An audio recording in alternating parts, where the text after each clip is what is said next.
أعوذ بالله من الشيطان الرجيم. بسم الله الرحمن الرحيم. يسبح لله ما في السماوات وما في الأرض الملك القدوس العزيز الحكيم.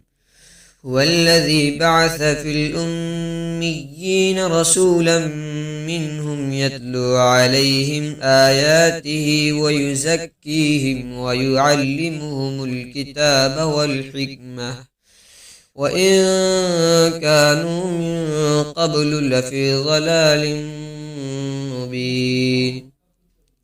وآخرين منهم لما يلحقوا بهم وهو العزيز الحكيم. ذلك فضل الله يؤتيه من يشاء والله ذو الفضل العظيم. مثل الذين حملوا التوراة ثم لم يحملوها كمثل الحمار يحمل أسفارا بئس مثل القوم الذين كذبوا بآيات الله والله لا يهدي القوم الظالمين. قل يا أيها الذين هادوا إن زعمتم أنكم أولياء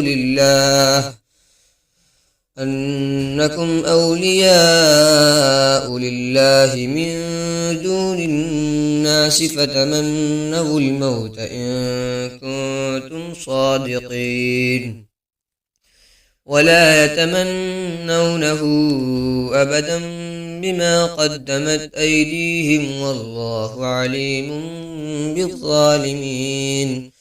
قل إن الموت الذي تفرون منه فإنه ملاقيكم ثم تردون إلى عالم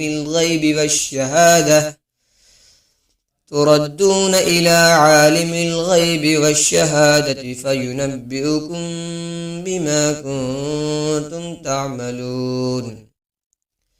يا أيها الذين آمنوا إذا نودي للصلاة من يوم الجمعة فاسعوا إلى ذكر الله وذروا البيع ذلكم خير لكم إن كنتم تعلمون.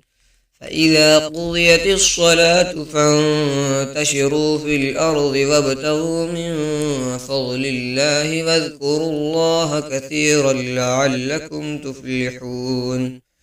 وإذا رأوا تجارة أو لهوا انفضوا إليها وتركوك قائما قل ما عند الله خير من اللهو ومن التجارة والله خير الرازقين. صدق الله العظيم.